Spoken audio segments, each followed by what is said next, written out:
नमस्कार दोस्तों, फिर से स्वागत है आपका। और मैं आज फिर से क्लास 10 का प्रश्नावली 9.1 का सवाल नंबर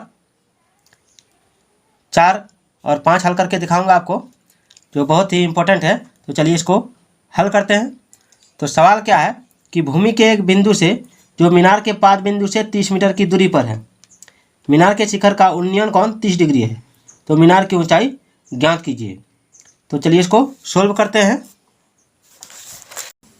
माना दोस्तों कि ए और बी एक मीनार है और बी से एक बिंदु सी है जिसकी दूरी 30 मीटर है, और सी से बिंदु ए का उन्नयन कोण 30 डिग्री बन रहा है। सी से बिंदु ए का उन्नयन कोण 30 डिग्री बन रहा है। तो हाइट इसका निकालना है, मीनार का हाइट निकालना है। तो हम लोग जानते हैं कि मीनार का हाइट निकालना अगर है और आधार दिया हुआ है तो वहाँ 10 का मान लेंगे। किसका मान लेंगे? 10 का मान लेंगे। तो लिखेंगे समकोण त्रिभुज ABC में AB बाई BC बराबर 10 30 डिग्री बराबर 10 30 डिग्री। तब क्या करेंगे? तब AB बाई 10 30 डिग्री, तो इसमें AB का मान AB ही है या H लिख सकते हैं, और BC का मान 30 लिखेंगे, और tan 30 डिग्री का मान होता है 1/√3। अब क्या करना है?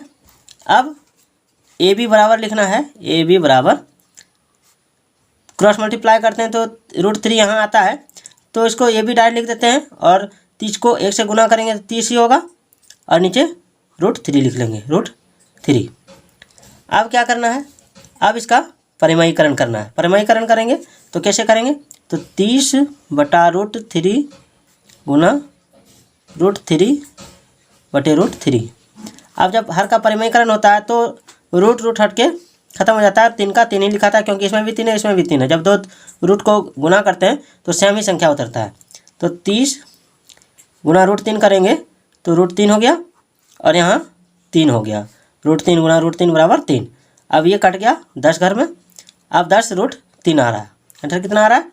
10√3। यानी मीनार की ऊंचाई कितनी हो गई? तो मीनार की ऊंचाई बराबर 10√3 मीटर हो गया। अब देखते हैं 5वां नंबर सवाल देखते हैं दोस्तों।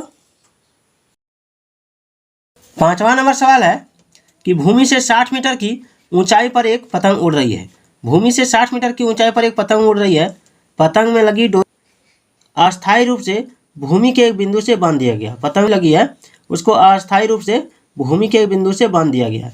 अब भूमि के साथ डोरी का झुकाव 60 डिग्री है। भूमि के साथ डोरी का जो झुकाव है वो 60 डिग्री है।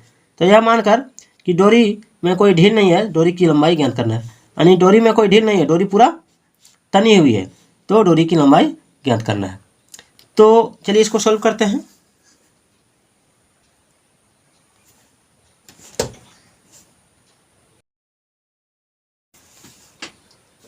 माना ए और के की ऊंचाई 60 मीटर दिया हुआ है, यानी के जो है, यानी के फॉर काइट, काइट जो है, काइट कितनी ऊंचाई पर उड़ रही है? 60 मीटर ऊंचाई पर।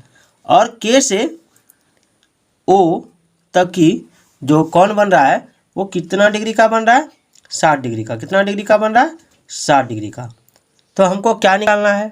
तो हमको निकालना है इस रस्सी की लंबाई, जो पूरा तनी हुई है, इस रस्सी की लंबाई निकालना है। तो जब हमें इस रस्सी की लंबाई निकालनी पड़ती है, और अगर लंब दिया हुआ है तो हम मान लेते हैं साइन का, यानी कर्ण निकालना है और लंब दिया हुआ है तो साइन का मान लेते हैं। तो हम यहाँ क्या लिखेंगे?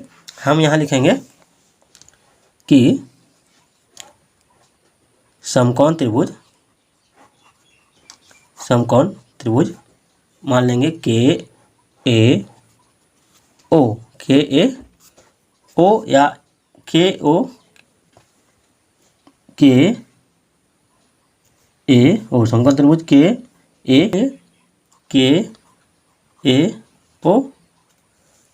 अब क्या करना है? अब हम इसको लिखेंगे, क्या लिखेंगे कि KA बटा KO बराबर साइन 60 डिग्री बराबर साइन 60 डिग्री। यानी लंब बटा कर्ण बराबर साइन का मान होता है, तो साइन 60 डिग्री। अब के ए का मान कितना दिया, तो 60 मीटर। तो यहाँ कितना लिखेंगे, यहाँ लिखेंगे 60 मीटर, 60 बटे के ओ नहीं दिया तो के ओ, और साइन साइन 60 डिग्री का मान होता है √3/2, √3/2 होता है। अब क्या करेंगे, अब क्रॉस मल्टीप्लिकेशन करेंगे।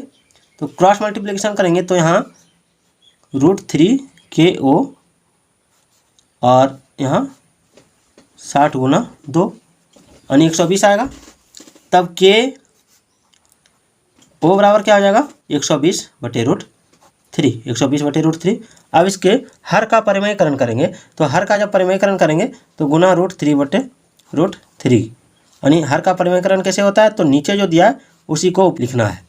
तो यहाँ हो जाएगा 120/√3 और √3 गुना करेंगे तो 3 हो जाता है, 3 से इसको काट दिए 40 आया। तो आंसर क्या इतना हो गया, तो 40/3, 40/3। यानी डोरी की लंबाई कितनी हो गई, तो डोरी की लंबाई बराबर 40/3 हो गया। तो आज के सवाल अगर आपको समझ में आ गए होंगे तो चैनल को लाइक और सब्सक्राइब जरूर कीजिएगा। तो फिर मिलते हैं इसी तरह के और वीडियो के साथ, तब तक के लिए जय हिंद, जय भारत।